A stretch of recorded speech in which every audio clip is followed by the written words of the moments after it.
Right. So our time frame is 9 o'clock. So Tonya, are you ready? Shall we do I this? am. All right. So let's do this. All Um, right. let's get started. My name is Professor Michael Kelly. I'm a professor at Loyola Chicago. There's my sweatshirt. I'm representing. We're doing all this online learning here, and this is a great place to be together today. All of us are in a place where I think we're still understanding and trying to figure out what we're doing with all these things. And we're so grateful and happy that you've joined us today. And this will be the first of what I hope are many different ways that through School Social Work Network, through the Loyola SMHAPP certificate program that I direct, which I'll say more about in a minute, that we're going to try to provide you support, ideas, content, ways for you to come together, figure this out, advocate within your districts for the things you need to do, because a big part of what you're going to need to do is certainly explain to your school leadership and maybe even state leaders about how urgent it is that you be part of the solution as we provide services and supports to kids in this time. In a minute, I'll introduce Tonya, and she'll take you through how her work has really informed and really led efforts in Nevada. And that's really going to be the focus of today. Just a couple housekeeping notes before I say a bit more about what I'm here to do and then introduce Tonya. I'm going to be the moderator here today on the YouTube live stream. We have my colleague and co-editor, Scott Carcetti. He is going to be also moderating there. We are welcoming any and all questions people have. We know that what Tonya is going to share with you, while it's very comprehensive and has been, able to inform not just her very large school district, which she'll say more about in a minute, but the whole state of Nevada has adopted this plan. So there's a lot in here that I think when you hear it, you're going to say, wow, that's great. I want to do that. I want to think about that. But ultimately, what we know is this is a process that's going to involve you needing to take back what you hear today, what you hear from colleagues into your districts, and to make this work for you, for your districts, for your schools. So in the spirit of the housekeeping, we're going to be asking that everybody use that chat liberally and actively. I'm asking people kind of just say hi right now and say where they're from and all that. We're going to have time at the end of our session for actual back and forth via questions you've asked with me and Tonya. But we will not have, because of the size of the group, the chance to unmute you all and have you ask questions voice to voice today. But we are very interested in answering all your questions, and we will be doing follow-ups with you. So that's all coming. Okay. So that's my housekeeping. Oh, the last housekeeping thing is everybody's, I think, following this pretty well at this point. But if you sign in, could you please take off your video for now? We're going to try to keep the video to just Tonya and myself at the top as we go. I may just take you off of video as I see it. It's nothing personal. I just want to make sure we're making sure that we can have everybody able to focus fully. Okay. All right. So let's get started. The topic, as you can see, is very much top of mind for all of us. A little bit about myself. My name is, again, Michael Kelly. I'm a professor here at Loyola in the School of Social Work. I also direct something called the School Mental Health Advanced Practice Program.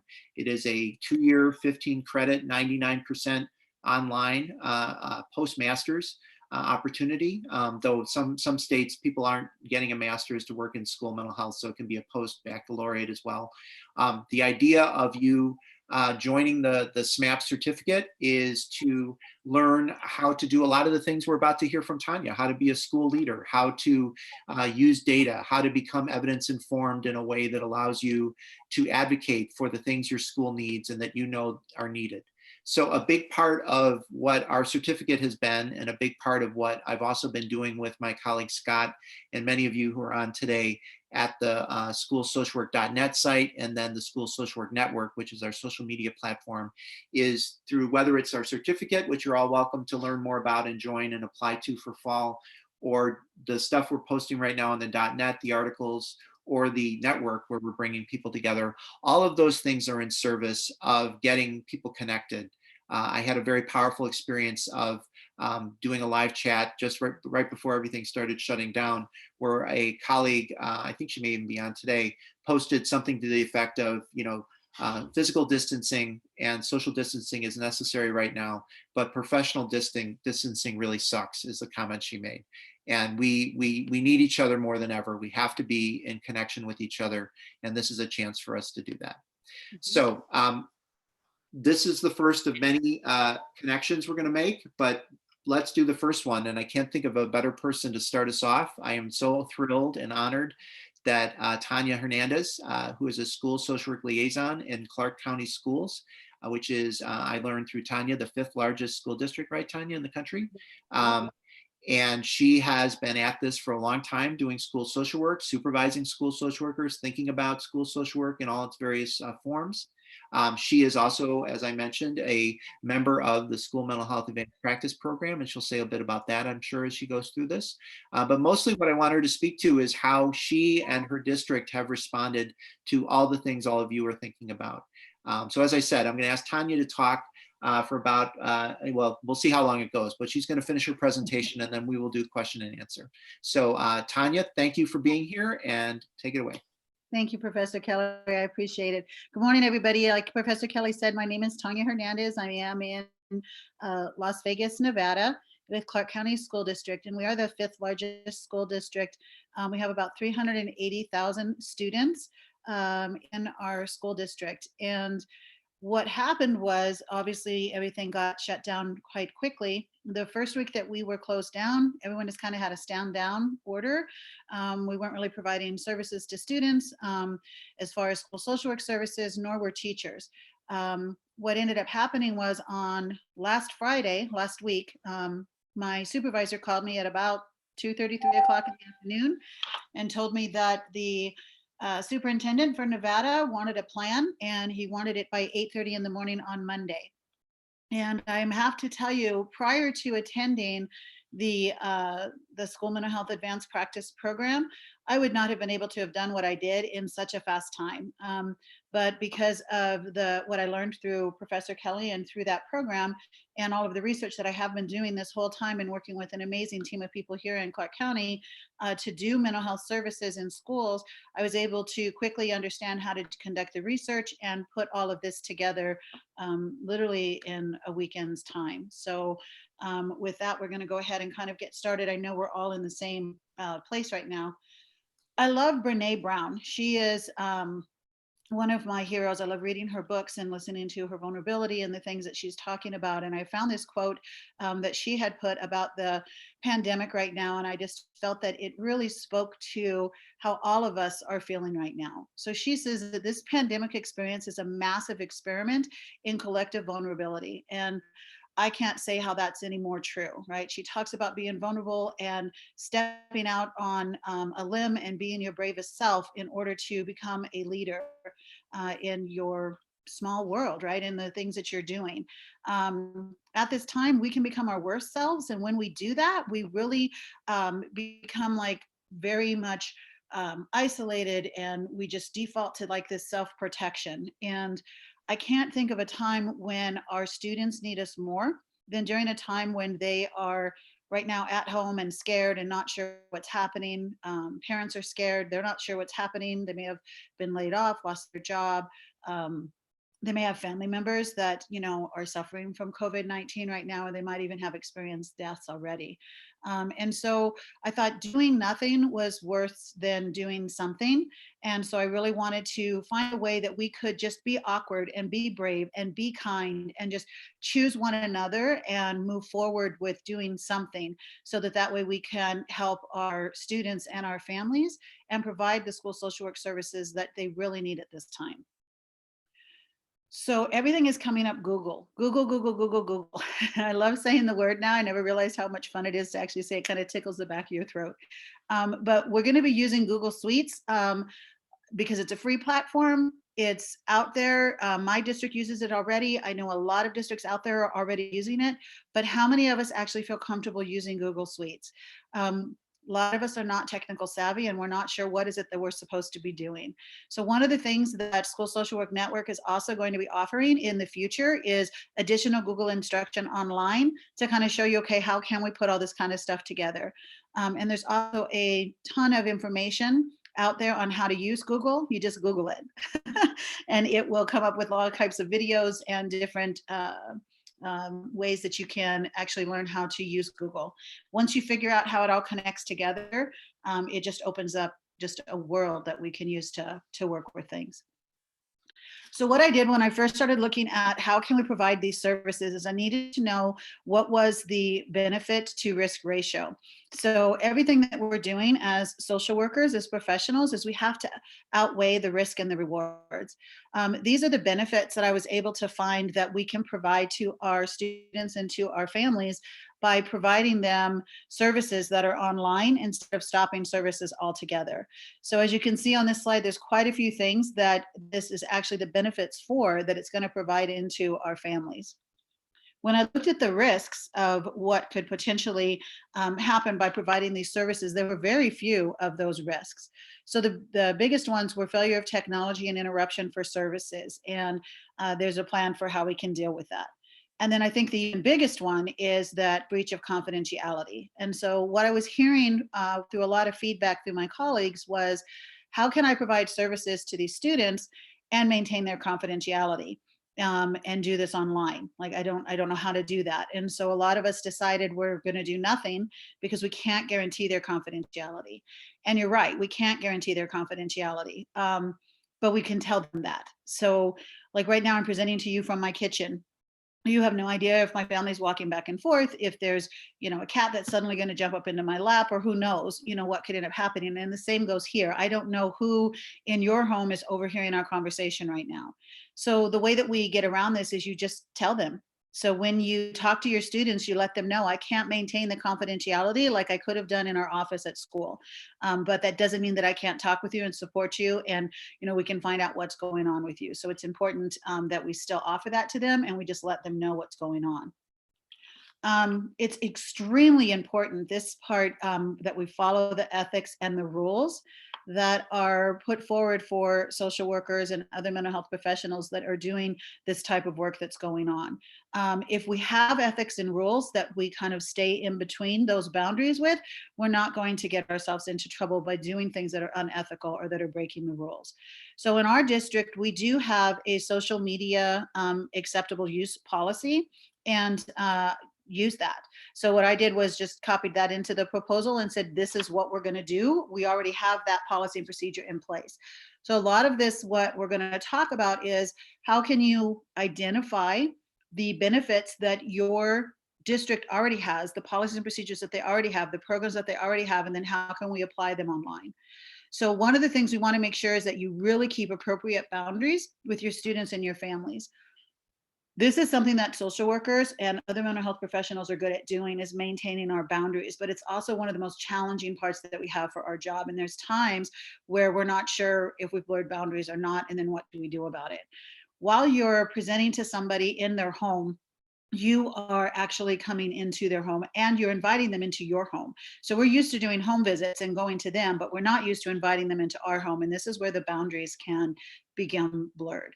So it's important that you let them know, my husband is at home, my son is at home. You may see them, you may see my dog, you may see, and I may see yours, and use that as kind of a teachable moment and a vulnerable moment to say, look, we have, we're seeing things into each other that we normally wouldn't have seen, but we still have to maintain boundaries. I'm still your school social worker. So it's important that you do not do these things under any circumstances. Do not ever use your own personal email when you are conversing with your students or your families. Do not ever use your personal cell phone number.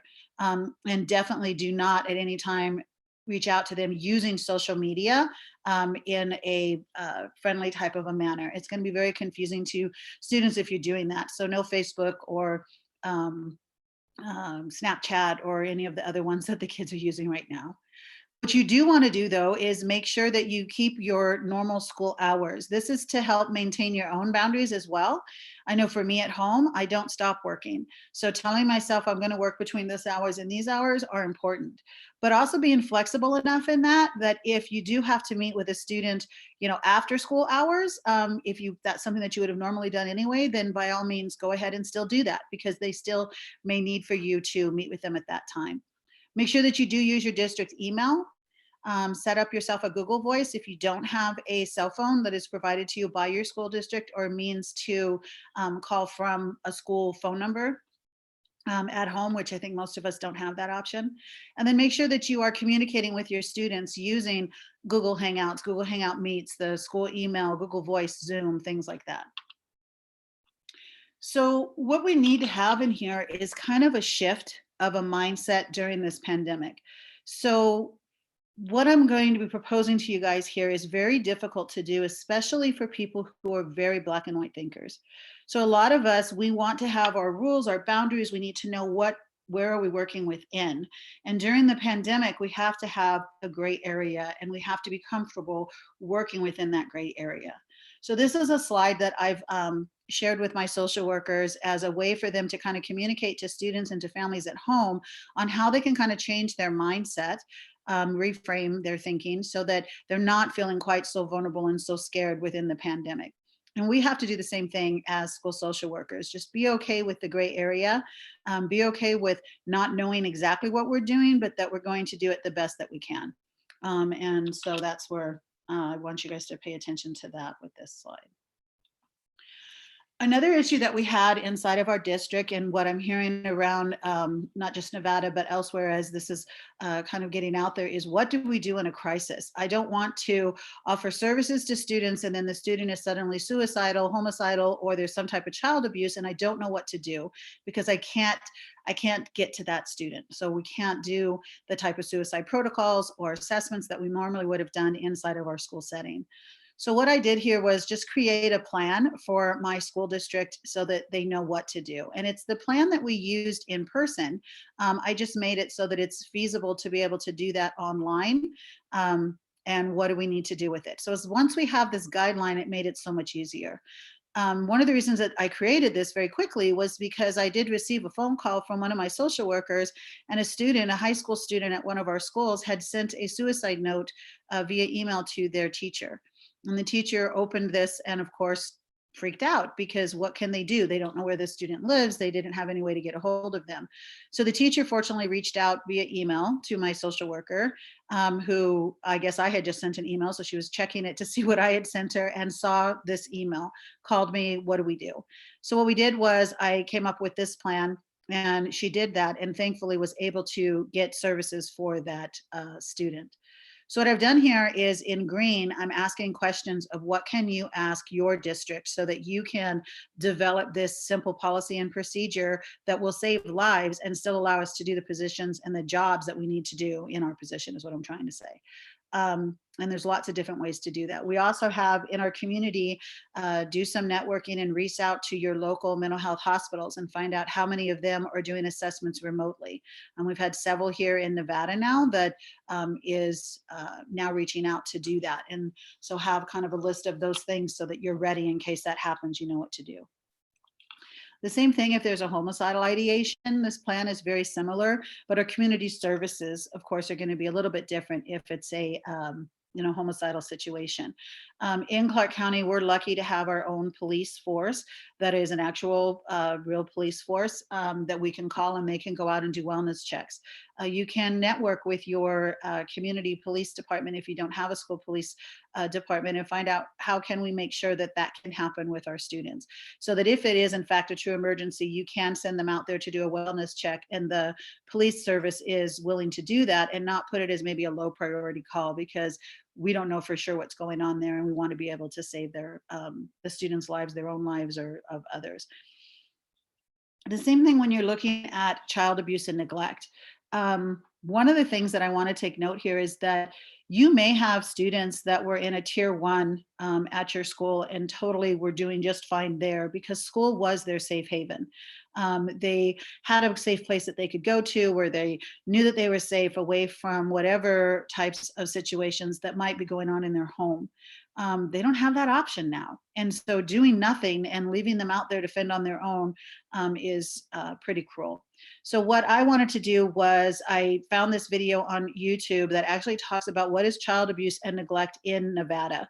And these are the rules and regulations for Nevada. my idea for this was that the social workers could share this as a tier 1 intervention with all the parents at the school, just through on their school district website or via email with a link to this, just so parents can kind of review what exactly is child abuse and neglect, and just kind of keep that up at the forefront, and also to have teachers review that as well. Because teachers are going to be reaching out to the kids and speaking to them, doing e-learning. They might see them online. So if they have a situation that's going on, what can they do with that? So you're still going to contact your Child Protective Service agency, but you can also, use your district policies and procedures that you would use when you were at school, except now you're going to have to do those type of things online. So again, having that network of your school police or your local police to make sure that they can help with that if needed is going to be important during that time too. And then we're talking about different types of MTSS services, right? So multi-tiered systems of support services. In Clark County, or well, in Nevada in general, we're very big with multi-tiered systems of supports. So this is our district plan of how we're going to be working it. We're still getting, the reason I'm showing this slide is because I wanted people to say, how am I going to get my referrals? How are these referrals going to come into me if I'm not sitting on my school site? And so we have a system, we use Infinite Campus, or IC, and we've built a tab in there called the Specialized Instructional Support Personnel, or SIP tab. And that's where our social work referrals come into. So we're going to continue to use that tab for people to, students, I'm sorry, not students, but teachers, to actually submit referrals to the social worker if necessary. But if you don't have a system like this, you could set up something like a Google Doc where you could share that with everybody, and then they can fill out the form, not a Google Doc, but a Google form. They could then fill out the form and submit a referral to you that way. There's different ways that you can do this, but find out what is your current referral system, and then how can you adapt that to an online system kind of quickly and easily, and don't overthink it. So our documentation also for MTSS all gets put into our SISP tab, but how does your district document your interventions currently, and then how can you do that remotely? Another thing that we kind of implemented is the Google Keep, which I'll talk about in a moment. That is like an amazing, I didn't realize all the wonderful things that Google Keep can do, but it will help to connect all of your interventions in together for those students. And we'll talk about how that kind of works from there. So one of the things that's important that we have is, if we are going to be working with our students, we have to have a consent form that says that it's okay for us to do telehealth services. What's beautiful on here is that it actually, Nevada Association of, I'm sorry, the National Association of Social Work just recreated this form. Literally, they made this form, just came out in March of 2020. And what they've done is they have adapted the telehealth services that we can do so that it's letting them know that we cannot guarantee their confidentiality. What do we do if we have a breach of technology? So those two risks that I found that we talked about earlier, they're pretty much taken care of in this form. Now, I would have absolutely loved to have been able to take this form and recreate it into a CCSD form with our letterhead on it and have it be fillable and all this beautifulness. But the reality is I can't, because I don't have that on my computer. I don't have that type of Adobe program on my computer at home. So we're just going to use NASW's form. We would have the parent put out this on here and then put the child of their name on here, because this says I, so it's for an individual client, but because we're working with the child, that's how we're going to end up working with it. Your name as the social worker, whoever the online person, would go here. This right here would be your phone number, your Google Voice number, or a number that's not your personal number, so that they can reach you in case there is a session that we have technical difficulties. So that takes care of that risk. Another risk that we have is the information that we have online as far as what the physical address is of that student may not be the correct physical address.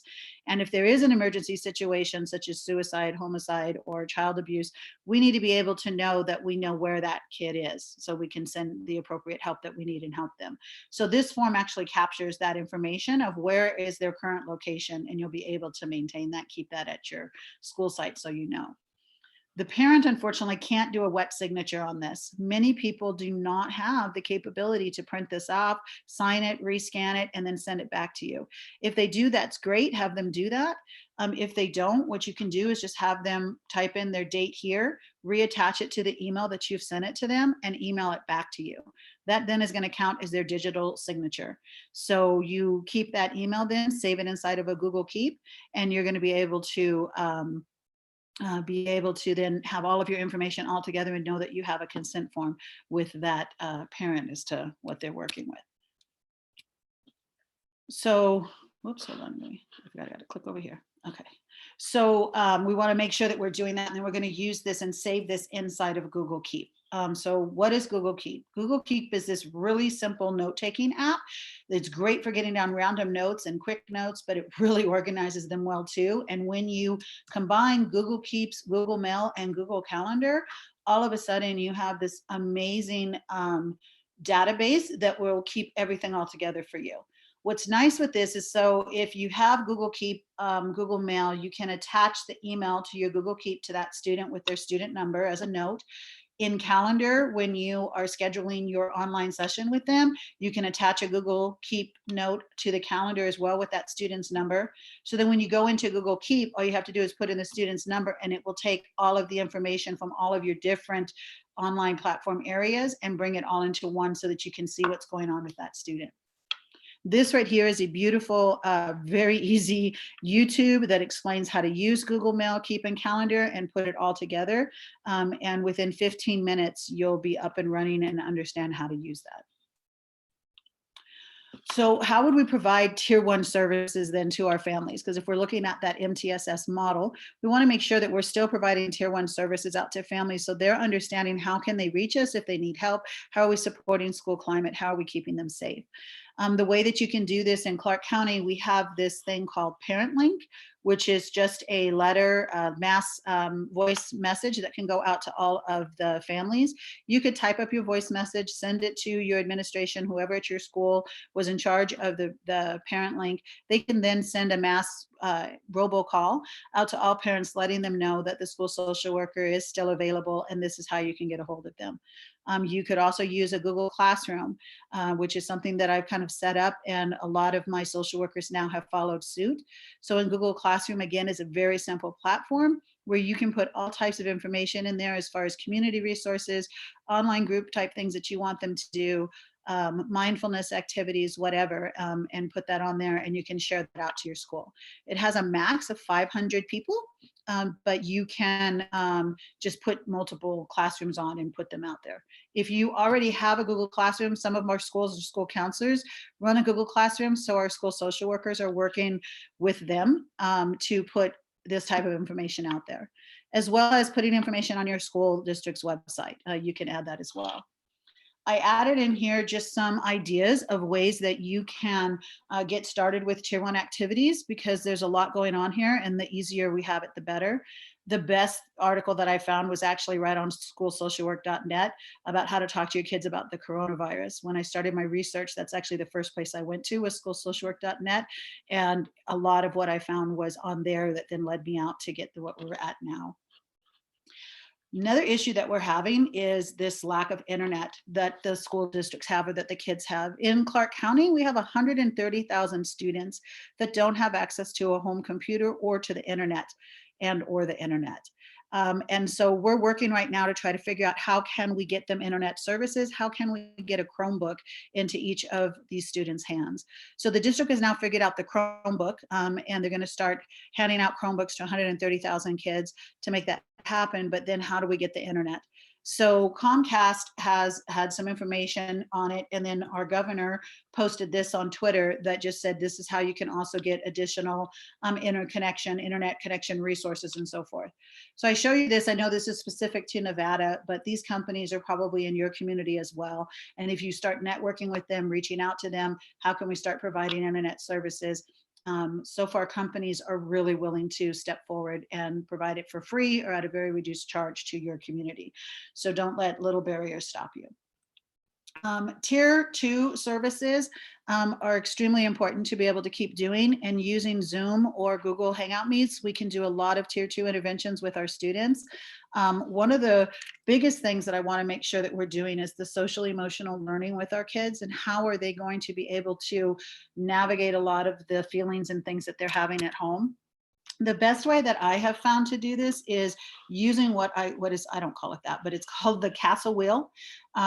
Anyone who's on my team, they probably get sick and tired of hearing about the castle wheel because I talk about it all the time. The reason I love castle wheel for social emotional learning is because it breaks it down so simple. It's not a big complex type of a thing that we're doing. As adults, as social workers, we have social competencies because we're doing the job that we're doing. But then how do we break that down to teach it to our students or to our families? In a nutshell, what this does is it puts 5 different components of what's going on inside of a student. What areas of deficit do they have? So self-awareness and self-management are both orange because they kind of go hand in hand. The same thing with social awareness and relationships, and then your responsible decision making. So you can tell your people that you're going to work on self-awareness and relationship skills, so they're getting along better with their siblings, right, when they're at home, because they are, fighting with them, and self-awareness because they're not understanding that they're the ones that are causing the issue with their sibling that is causing that relationship skill to happen. So just that quickly from an assessment, you could tell the parent, okay, this is what we're going to be working on, and then work with the parent to come up with ideas of how do we increase the self-awareness while we're working with the kid. What I love is that it also really breaks down in school speak, is what I like to call it, because social workers need to speak school. What are these type of things that we're doing? And then what types of interventions or that the kid actually needs to learn and be able to work with. It also has links here to videos that will show you how to kind of assess that and how to work with these type of informations. And each one of these has this. So it's a beautiful wheel, easy to do. I could go over this as a whole nother PowerPoint session, but Social Work Network is going to be offering that. So I'm not going to do that here. Another great one that I found was this SEL activities doc. You can connect to this doc. This is like the golden of social emotional things that you can do with a student at school, but also at home. When you click on this, it brings up a Google form that just has a list of all types of social emotional learning activities by category. And then when you click on the category, it opens up for additional social emotional learning workbooks and notebooks and different worksheets, I guess would be the appropriate term, that you can completely use at school or at home online. So one of them was for rules following instructions, and it had rules on one side. It had the picture of a schoolhouse. On the other side, it had a picture of a home. And what I was telling my social workers is that you can completely use this for a kid that's having a hard time understanding how do I do my schoolwork when I'm at home, because I'm a black and white thinker, and if I'm at home then I get to play video games. So you can work with them on what are school rules, what are home rules, and now how do we combine those rules to make sure that you have your school rules and get your homework done first with your home rules. So it's a great way to work with kids in that way, just to be creative with them. So one of the things I want to make sure that you're doing, because you're doing everything online, we have to be able to prove that we're actually doing what we say that we're doing. So when you're working inside of groups, I really think it's important that we make sure that every group that we work with in a tier 2 intervention has an agenda. And what I've done is, this is just kind of a sample group agenda that I made for people to just kind of look at to say, okay, here's what we can work on with this. What I want to see happen with this is that when you do your group and you set it up on your Google Calendar and you invite people into the group, you make this as an attachment and you attach this to the group invite. You can also attach any videos that you want them to watch prior to the group, or any worksheets that you're going to be working on prior to the group. So that way the student has it right there in that calendar invite. And then you attach a Google Keep to this, and then everything gets put all in together. So then you can say, when I met with Johnny, what did we do during group 2? And you'll be able to have this to be able to show your school or anybody who may ask after the fact what it is that you've done. You can keep notes on here and just kind of put, what your virtual expectations are. So I think that having some type of a group agenda is important for all of us, because again, it helps us have those boundaries, right? So that we're prepared with our students and what we're actually doing. Hold on, I keep hitting the wrong button. So I love this slide because I talk about what I cannot control and what I can control. So for me, I call these brutal facts. The brutal fact is that we're in a pandemic. A brutal fact is something that we cannot change. And I can bang my head against the wall all day long because I'm in a pandemic and try to figure out what can I do to service my students. Or I can turn around and find a door that's in the pandemic and start walking through it and come up with a different way to kind of figure out how to work with my families and my students and my school to support them. So this is kind of a slide that I have that I think would work really well with students, with their families as well, of understanding what can I control and what can I not control, and helping them to understand the brutal fact is that we are socially isolating right now from everybody. But I can control my attitude about it, or I can control turning off the news and things like that. So discover what your brutal facts are. And when you find yourself frustrated and you can't move forward, self-reflect and realize that it's probably a brutal fact. You have to accept that fact. And once you accept that, then you can come up with problem-solving ways to kind of go around it and figure out another way to go. When providing tier 3 services, I really think that right now it's important that we focus on solution-focused problem-solving techniques. We can't guarantee confidentiality when we're working one-on-one with students. And so it's not an appropriate time right now to go on like a deep dive of trauma or things like that that are happening. If we focus our tier 3 interventions to say, how can we help them to find solutions to the problems that they're currently facing, so that that way they can better adjust and better accept the circumstance that they're in right now, I think is going to be one of the most productive ways of working with that. And I don't just think that, I actually researched it. So there's a lot to solution focused problem solving techniques and kind of working from there. The biggest issue then that we're going to have with our tier 2 is how do we be HIPAA and how do we be FERPA compliant, right? So how are we going to do those things? I've also put quite a bit of information on here about, kind of getting started with tier 3 interventions. Again, it's just a jump start, so you don't have to do all that research to figure out what's going on. But let's get to the HIPAA and the FERPA. How are we going to be compliant with that? So as I was doing my research with this, I found that the US Department of Education came out just in March 2020 about how we need to follow FERPA during the coronavirus outbreak. So it's beautiful that they put this all together. It's here for you to go ahead and read it. In a nutshell, what it's saying is that we cannot disclose personal identifiable information of students over the internet. So you want to be very careful with that when you're talking with them. Of course, you're not going to tell them, the names or the addresses of other students. Make sure you don't have personal identifiable information. People inside of your group are going to know who they are because they would have anyway, even at the school. So you're not violating FERPA in any way with that. So this is here for you to read over for you, but they have really helped to understand how to be FERPA compliant, and this plan is FERPA compliant. So then we get into HIPAA and how are we going to be HIPAA compliant? What I love is it took a pandemic for the US Department of Health and Services and the US Department of Education to come together finally and say, here's how these two kind of intermix. And what HIPAA has done is they have really relaxed their rules as to what they want to say that we have to do to be HIPAA compliant. So what's nice about this is that the Google Suites, and I'll tell you how to do that, is HIPAA compliant, and the same thing with Zoom, and it's easy to do that as well. It's HIPAA compliant. So again, you can look through this and tell you where you need to go, but it's everything that's in this presentation is HIPAA compliant. Then how do we provide services to special education and to 504 students when we are in this pandemic?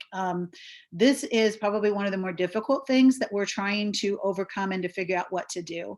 You can provide your tier 3 services to your special education kids if they were already written in as related services in the IEP. Then you want to go ahead and try to follow them as best you can, doing the types of things that I have already talked about on here to work with them. And if your school is actually doing e-learning, then we are responsible for providing those services, which means that IEPs may have to be reopened and adjusted so that it's showing that we're doing these things online. So how do we use telehealth then and make sure that we're HIPAA and FERPA compliant? So Google Suites is actually very easy for your school district to get it to be HIPAA compliant. All they have to do is go and download this HIPAA Business Associate Agreement. It's free. They sign it and Google makes them compliant. Zoom is HIPAA compliant. The district can pay $500 to Zoom to make themselves HIPAA compliant. But you can also make sure that you're HIPAA compliant by making sure that you never, ever, ever, ever, ever record the case with the students. When you're on there and you're talking with your students, don't record that time. As soon as you record it, it's no longer HIPAA compliant. The reason is because it's going to record it out onto the cloud, and there's no guarantee that someone's not going to be able to get that video. If you're doing a video in this manner and you're not recording it, then you're HIPAA compliant, right? Because there's nobody else that's listening to it as to what we're doing. So just make sure that you don't ever record and you are HIPAA compliant. So we are trying to do all of this technology. We're trying to wait for all of this validation and what's kind of going on. And I want you guys to understand that you are absolutely doing the best that you can. And that's all that you can do during this time. Try to do the absolute best that you can with what it is that you have. And you're not going to be faulted for that. People are going to be happy that you're giving them something. So when you're working from home from Google, I kind of put together some different things on this slide here that talks about how to work from Google from home. And it also talks about using Google Voice and how to set that up, a business account versus a personal account. I'm not going to read this whole big thing for you because you guys will have access to this, and just for time, so we have time for questions and stuff, I want to make sure that we're moving forward. But my district chose to use the personal because it would cost us about $18,000 for 3 months for us to use Google Business. So we used Google Personal Voice, and you can kind of read on for the reason for that. So it's okay to do that. And then your Zoom meetings, you can use them for free. You get up to 40 minutes if you have more than 3 people without having to pay for it. So this slide right here talks about our social distancing. I want to make sure that we're understanding like what types of things can we do when we're doing with social distancing to make sure that not only are we using our own self-reflection and taking care of ourselves, but the students and families are as well. This morning when I was looking at this, I thought this would be a great way too to kind of connect with your kids that you're working with, because you could say, okay, today, this is what we're all going to do for our social distancing. We're going to do yard work today. So everybody do yard work, and then when we come back tomorrow and we talk about it, we'll talk about what that was like, or we're going to check on a friend using social distancing and that type of thing. So just making sure that we're understanding there are other things that we can do. There's going to be another free webinar that's coming up on Tuesday that I really want you guys to check out. It's right now on socialwork.net, and it is talking about tools and strategies to provide SEL and special education services. So I did put the link on here, but if you go to socialwork.net, you'll be able to find it and sign up for that. It looks like it's going to be great. I know I'm going to be attending it. That's it for our presentation that I have right here. I have a picture up here of the Las Vegas Strip prior to the pandemic and what it looks like now. And as I drove down the Las Vegas Strip, every marquee had this saying on it. And so I wanted to extend our community saying to all of you. So from Las Vegas, Nevada, to all of you, we can't wait to welcome you back soon. Stay home, stay healthy, and #CommunityStrong. And with that, I'll turn that back to Professor Kelly for questions. All right. Thank you, Tonya. Tonya, you can hear me, I assume? All right? Yes, You're good? yep. All right. Again, thank you so much for all of the things that you brought us to today. Just a few quick thoughts that I have, and then I do have a bunch of great questions that have been in the chat. I honestly, I don't want to overstate or overpromise. I don't know that we'll get to every single one today, but there are some themes that I know you have thoughts on, Tonya, and we'll get to. And we will for sure save all those chat questions and comments, and we will get things together, and you and I are going to be working on that maybe even later today, definitely tomorrow. Absolutely.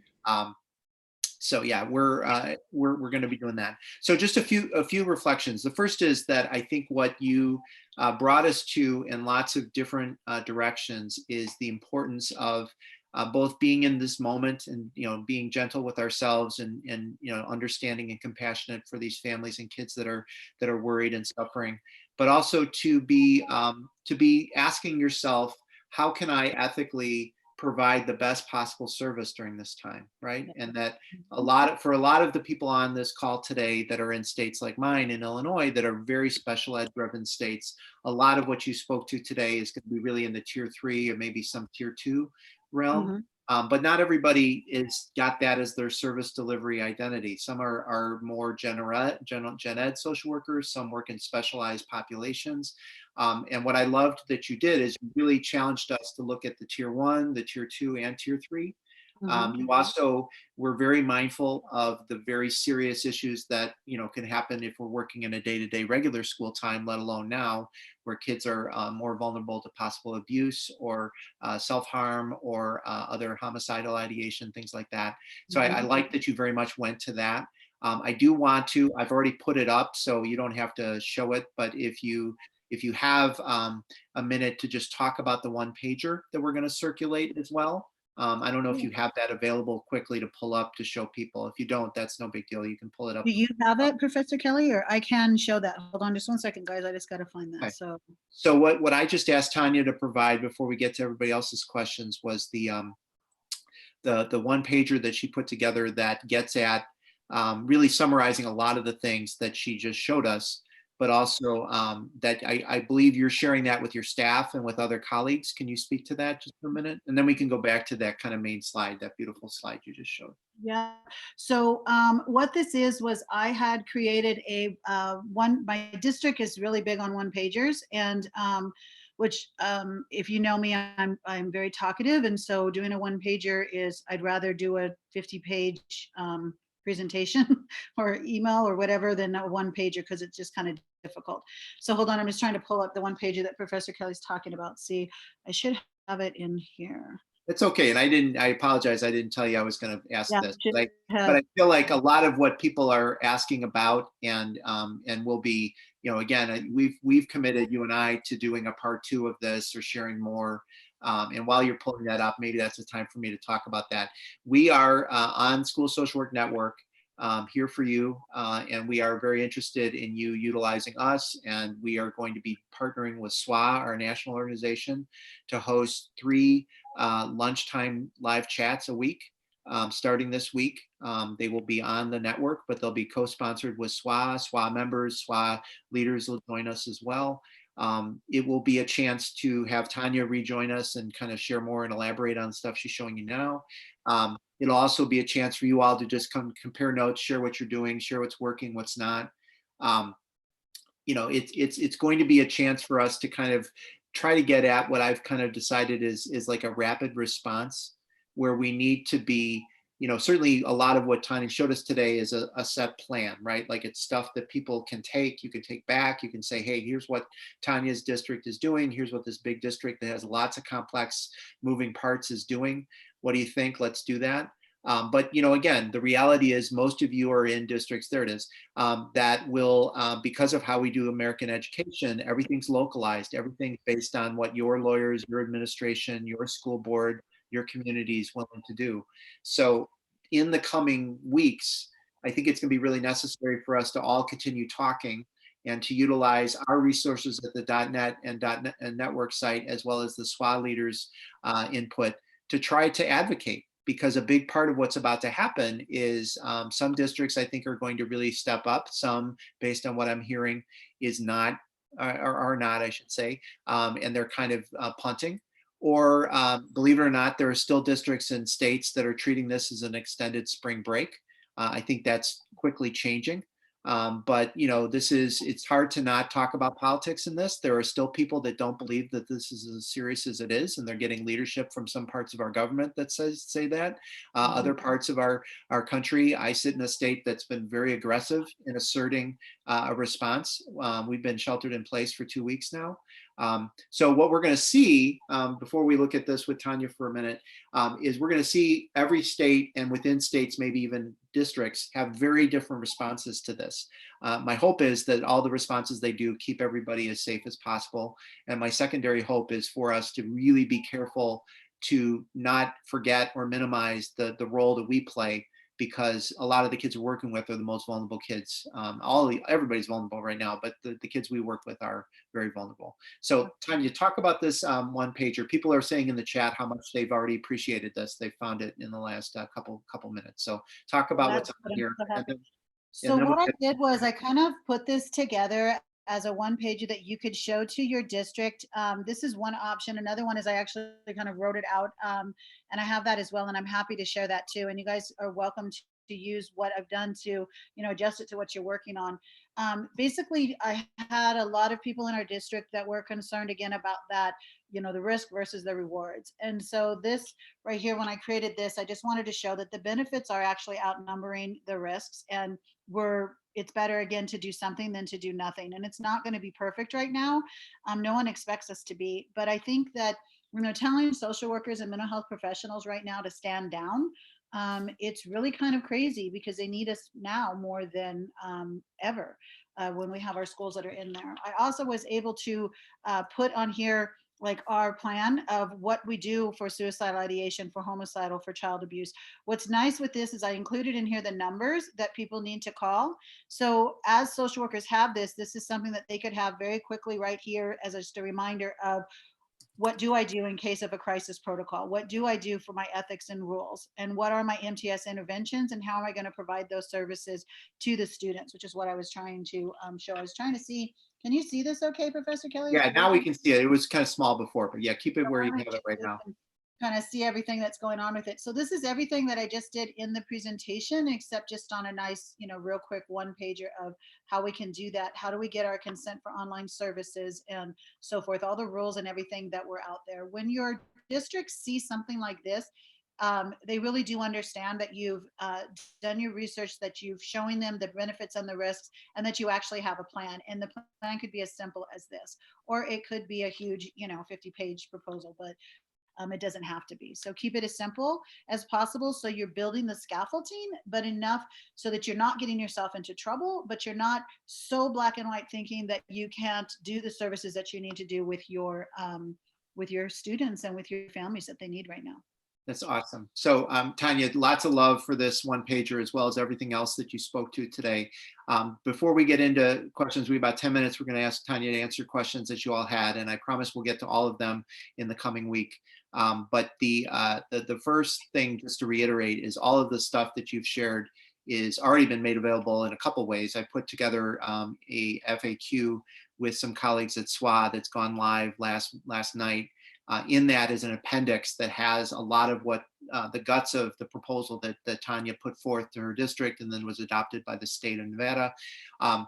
This is also free to share, right, Tonya? You're able to share this. So first of all, that's amazingly just generous on top of all the great work you did. So thank you for that. And that's really in the spirit of what we're trying to do on the network too, is just get people together, share good stuff, and get it out there. All right, so before we go, there's a number of thematic questions that came up. This issue of consent came up several times.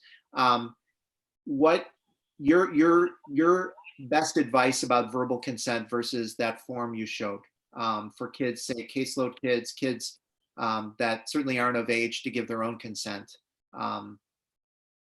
You're recommending really do this as much as possible. I mean, get some kind of verbal okay so parents know that you're about to do this, but still get this, right? I would not recommend at this point in time a verbal okay. Normally what we would do in our district is if a parent gave a verbal okay, we would write verbal permission obtained from parent on this day at this time, but we weren't going into their home doing these services. The student was at school, so it was okay to do them. We're asking parents to allow us to come into their home and do this over their internet. And we don't want kids hiding in their bedroom talking to the social worker, because that would be unethical. We don't know what the kid may or may not say is kind of happening. So we want to make sure that we're transparent on what it is that we're doing. And the best way to do that is to make sure that we do have this telehealth formed.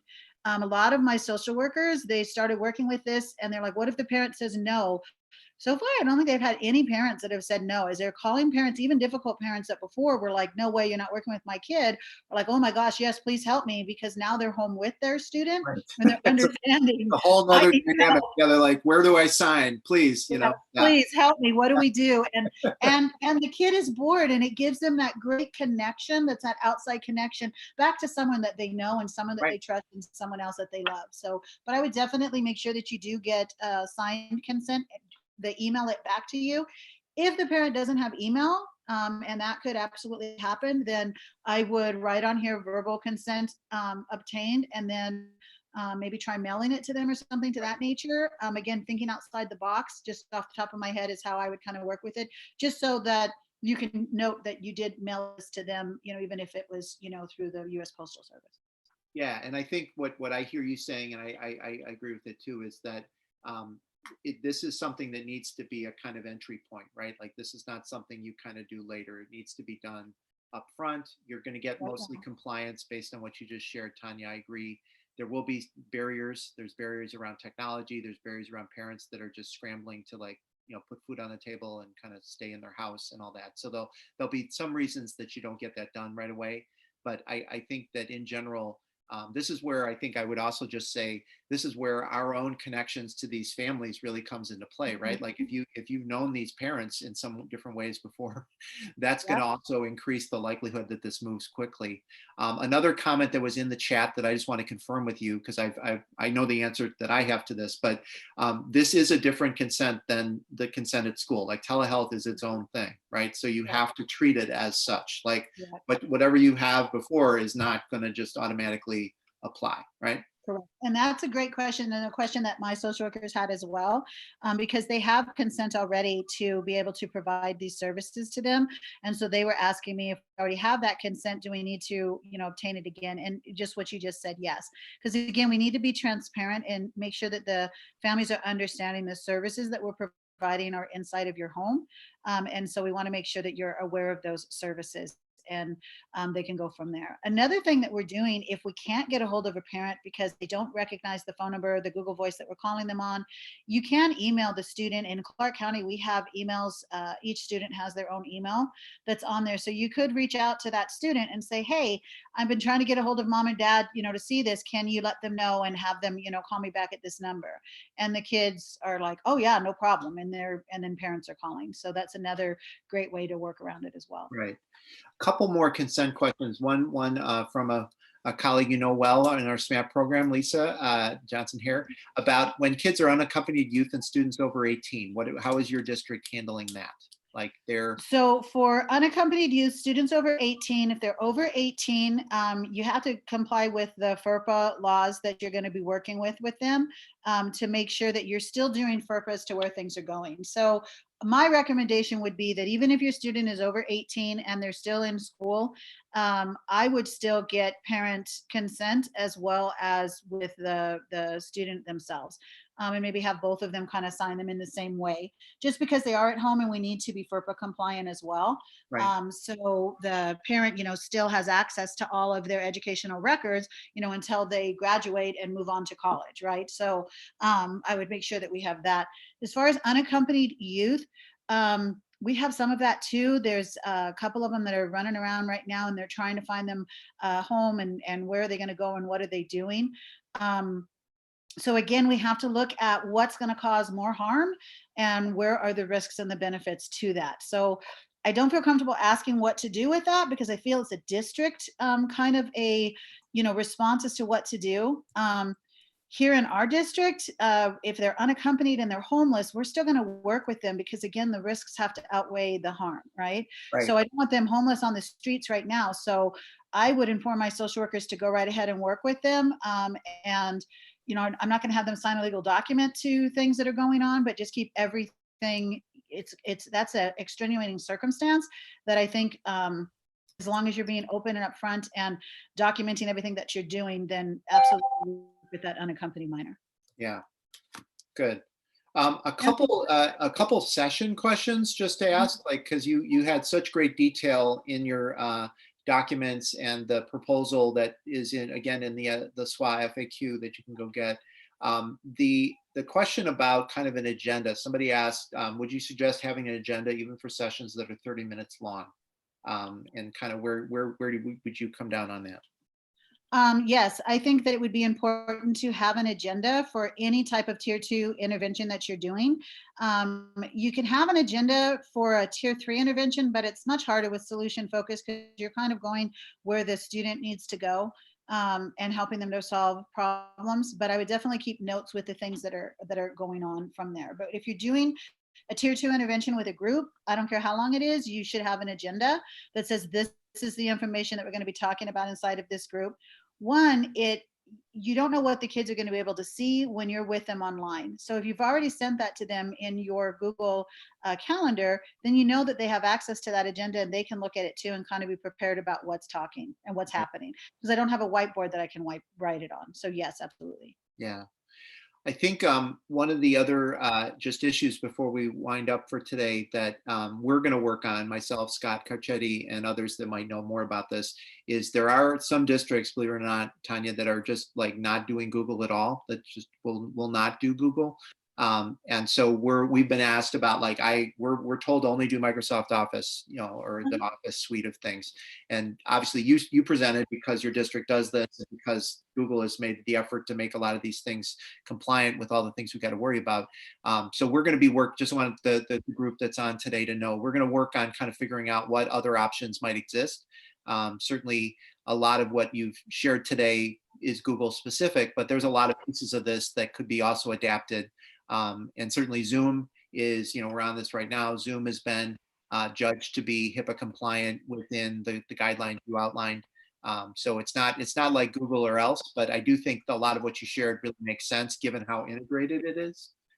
So I just wanted you to know, because you and I will debrief on this later, but that was one of the themes that people brought up. And one of the things I want to talk about with that is because we don't use the Word MS platform, but I can almost, I would say 99% sure that they're going to be also compliant with this. I actually have a social worker on my team who knows Google's or Office One, or I don't even know what it's called. She calls me the guru expert all the time, and I always tell her she's a Microsoft expert.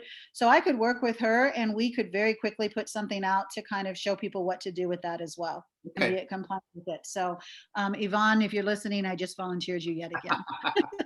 Well, and in the spirit of volunteering, and we don't have to make this up in front of everybody right now, Tanya, but you and I will commit to being on one of those lunch live chats this week. And so I need to get with you about what your schedule is, and I'm still teaching at Loyola, so that will have to fit within that as well. But we will do that. So why don't we say it'll probably be towards like Friday or Wednesday or Friday. You and I will work that out, Tanya. Yep. But that will be a part 2. In the meantime, I will be meeting with Tonya and Scott to look at all the resources that people put together, or she put together, but also the questions you all asked in response. And we will be getting back to you with that fairly soon. And we'll also be posting this recording and all the other things that we're doing. So I just want to, again, just underline how vital and important the work you're doing, Tonya, is. And everybody on the chat is recognizing that as well, and thanking you, and just, saying how much this has meant to them to just get a grounding in what we're doing. So this is only the beginning. We are going to be sharing lots more. In the meantime, SWA has a bunch of resources they've just posted as well. There are other webinars that are going to be offered via SWA that I want to encourage you to look at. One is my friend Jim Raines is going to do some next Friday on ethical dilemmas, which we're all about to have or are having already. That's one. There's another one that's coming up, I think, after that, or maybe before. You have to check the calendar, around doing culturally competent work during this time, which is another issue I think we need to be conscious of. And then, like I said, we have one coming up Tuesday, which will be kind of similar format that we will be, thank you, Tanya. This will be, we're going to record it. We're going to live stream it.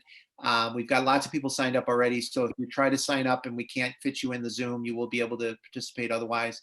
That is from my colleague, Marjorie Calindris, who's an amazing school social worker here in Illinois, and a good friend of hers, Eric Santos, who is a tech teacher and an expert in lots of things Google.